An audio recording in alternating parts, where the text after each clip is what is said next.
প্রিয় শিক্ষার্থী, আসসালামু আলাইকুম। আশা করি সবাই ভালো আছো। আলহামদুলিল্লাহ আমি ভালো আছি। আজকে গুরুত্বপূর্ণ একটা বিষয় নিয়ে চলে আসলাম, যেটা পরীক্ষায় বারবার আসতে থাকে। তো সে বিষয়টা হচ্ছে বিভিন্ন আন্দোলনের প্রথম শহীদ। বিভিন্ন আন্দোলনের প্রথম শহীদ নিয়ে আমরা আলোচনা করব।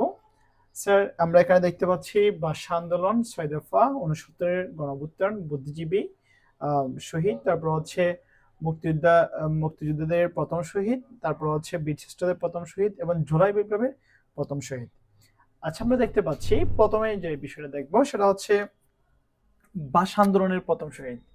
ভাষা আন্দোলনের প্রথম শহীদ হচ্ছে রফিক ভাইয়া। উনি মৃত্যুবরণ করছে হচ্ছে 21 ফেব্রুয়ারি, যেদিন আমাদের বর্তমানে ভাষা দিবস, আন্তর্জাতিক ভাষা দিবস, বা 21 ফেব্রুয়ারি বাংলাদেশের জাতীয় ভাষা দিবস। এই দিন, ওই দিনে তিনি মারা গেছে 52 সালে। এরপর হচ্ছে ৬ দফার প্রথম শহীদ। ৬ দফার প্রথম শহীদ যিনি হয়েছেন, তাহলে তিনি হচ্ছেন মনু মিয়া। তিনি ৭ জন ৭ জন ১৯৬৬, এই ৭ জন হচ্ছে ৬ দফা দিবস। 21 ফেব্রুয়ারি হচ্ছে বাংলাদেশের তোমার কি ভাষা দিবস। তারপর হচ্ছে তোমার ৬৯-৬৯-এর গণঅভ্যুত্থান, প্রথম শহীদ হচ্ছে আসাদ। তিনি ঢাকা বিশ্ববিদ্যালয়ের কাছে ছিলেন, এম এর ছাত্র ছিলেন, ইতিহাসের ছাত্র ছিলেন, মাস্টার্সের ছাত্র ছিলেন। ১৯৬৯ সালের ২০ জানুয়ারি তিনি মিছিলের মধ্যে গুলিকে শহীদ হন।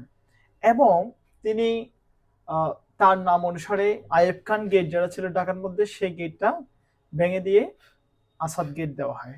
এরপর আমরা দেখতে পাচ্ছি বুদ্ধিজীবী হিসেবে প্রথম শহীদ হচ্ছে শামসুজ্জোহা। তিনি ১৮ ফেব্রুয়ারি ১৯৬৯। এরপর হচ্ছে মুক্তিযুদ্ধের প্রথম শহীদ। মুক্তিযুদ্ধের প্রথম শহীদ হচ্ছে শঙ্কুকি সমজদার। তিনি ৩রা মার্চ ১৯৭১ সালে তিনি শহীদ হন। তারপর হচ্ছে মুন্সি আব্দুর রউফ। মুন্সি আব্দুর রউফ বীরশ্রেষ্ঠ যারা ছিলেন ৭ জন, তার মধ্যে প্রথম শহীদ। তার নাম হচ্ছে মুন্সি আব্দুর রউফ। তিনি ৪ এপ্রিল ১৯৭১ সালে শহীদ হন। এরপর হচ্ছে আবু সাইদ, এটা আমরা সবাই জানি।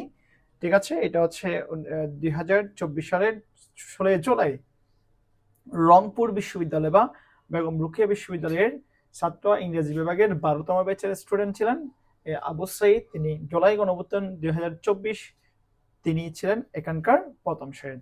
আমরা এই প্রথম শহীদগুলো শিখে রাখবো, খুবই গুরুত্বপূর্ণ বিষয়টা, অনেক বেশি গুরুত্বপূর্ণ। আমরা আশা করি একটা ভিডিও থেকে আমরা কি করব, এই বিষয়টা শেষ করব, ভালোভাবে এটা পারবো ইনশাআল্লাহ। সবাই ভালো থাকবো। আসসালামু আলাইকুম।